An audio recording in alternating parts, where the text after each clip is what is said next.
Hello, everybody. My name is Terry Timley. I am a director at WGXA TV.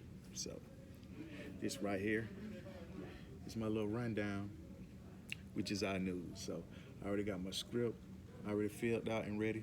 So, I'm finna print.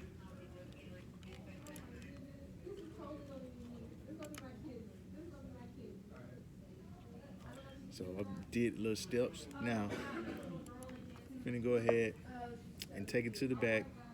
Finna give y'all a brief look behind the scenes on what I do as a director. So.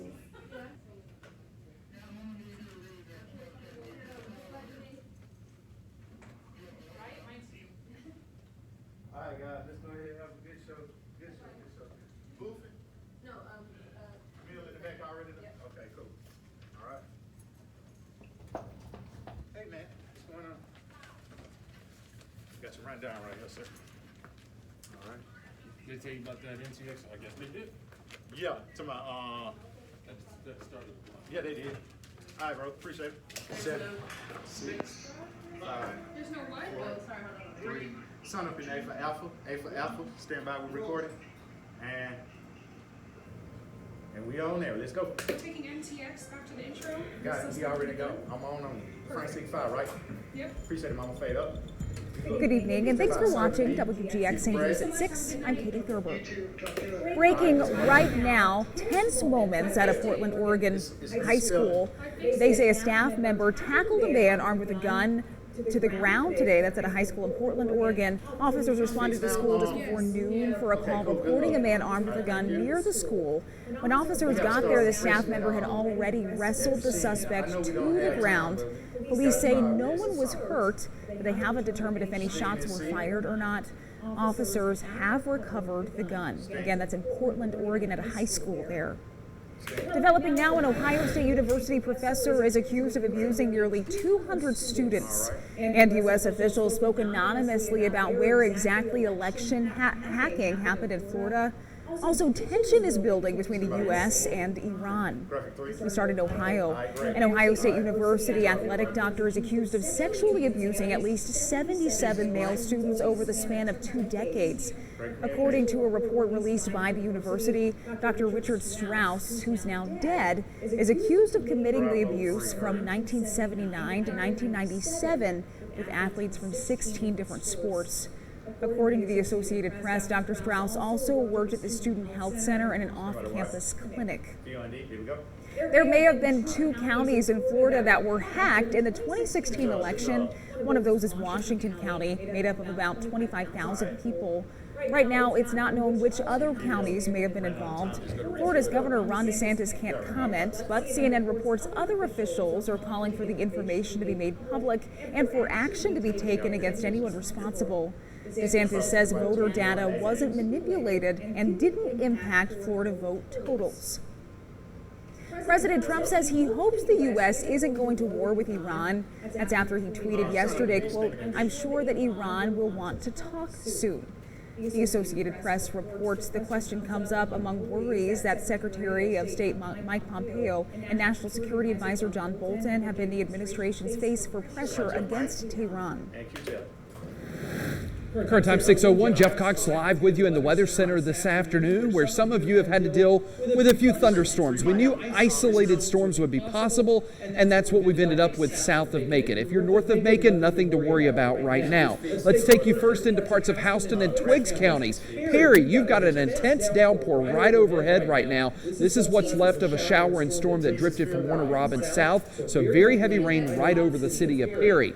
Also in Twiggs County, in the Cary area, and this is going to actually be south into Blakely County, some very heavy rain, some thunder and lightning as well. Then we drift to the south, where some pretty nasty storms have set up shop over Sumter County, north of Americus, and in western Dooley County as well. The big concern, a lot of rain in a short amount of time, so look out for ponding of water on the roads and some thunder and lightning. Also, watch this thin green line approaching Lake Tobosoffke right now. That's an outflow boundary, so that could actually generate its own thunderstorms. That is wind surging out from another thunderstorm. So keep an eye on that. If you're at Lake Tobosoffke right now, go outside. You may feel a surge of wind come through in the next few minutes. It's kind of cool to experience. So we'll keep an eye on the radar. Plus, the other big weather story is record-setting heat. We'll be tracking that as well a little later in the show. Now, before I let you go, I'll let you go on a happy note. Take a look at this. Ginger Hiller in Mock, Georgia, sent us this. Bambi hanging out, right? And we would love to see your pictures just like it. I've seen a lot of deer in my backyard lately as well. They are out and about, no doubt about it. So if you've got a great picture you'd like to share with us, go to our website, wgxa.tv/chime in. Once you're there, upload the picture, and you might see it right here on WGXA News. Katie? Thanks, Jeff. Bibb County deputies say 2 bank robberies that happened on the same road may be related. Investigators say Mid-South Federal Credit Union on Hartley Ridge Road was robbed yesterday. Deputies say someone wearing a mask pulled into the drive-thru and handed the teller a note that demanded money. Authorities say it's similar to another robbery that happened April 6th at Robbins Federal Credit Union. Both had a 4-door black vehicle with tinted windows and no tag. Investigators say it could be a Nissan Altima. If you know anything about this, you can call Crime Stoppers at 1-877-68-CRIME. Near coastal Georgia, more than $300,000 worth of heroin was taken as a part of an investigation led by the Georgia Bureau of Investigation and several other agencies. A kilogram of heroin was found in McIntosh County. That's in Darien near Brunswick, about 3 hours from Macon. The GBI reports right now 1 person is in custody, but the investigation is still going on. A man is in the hospital today after a shooting at a Warner Robins apartment complex that happened overnight. Warner Robins Police Chief John Wagner says it happened at Lake Vista Apartments around 9:30. Officers there found a 30-year-old victim with non-life-threatening injuries. Investigators say the suspect could be in his 20s and drove off in a dark-colored vehicle. If you know anything about this, you can call Macon Regional Crime Stoppers. An update to a story we brought you yesterday. We now know 2 more people are dead after a fiery crash in Henry County that happened on I-75.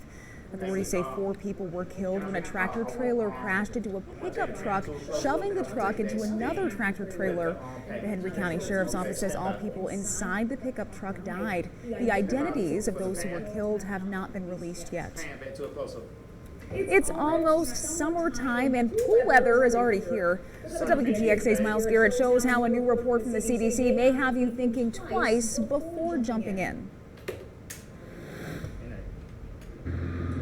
Pool season may already be here in Middle Georgia, but there could be a danger lurking in the water. According to the Centers for Disease Control, emergency rooms across the country see over 4,000 visits each year during the summer for pool-related injuries. The danger could be something that you may not even realize. Well, some of the things that can happen due to the chemicals in the pool are such as respiratory issues. People can inhale the chemical that may cause them to have bronchitis, difficulty breathing, coughing, respiratory spasms as well. You'll smell that gas and it'll cause you to puke, even can burn your lungs, burn your nostrils, and you'll have to go to the emergency room to get them to fix that. It usually takes a little while, have to take steroids and stuff to recover. So before you jump in and have some summer fun, make sure you're aware of the dangers that could potentially arise from those chlorine chemicals. For now, reporting in Macon, Miles Garrett, WGXA News. Just because immigrants cross the border doesn't mean they have somewhere to go. Just ahead, where they often end up and how some city leaders are left in the dark.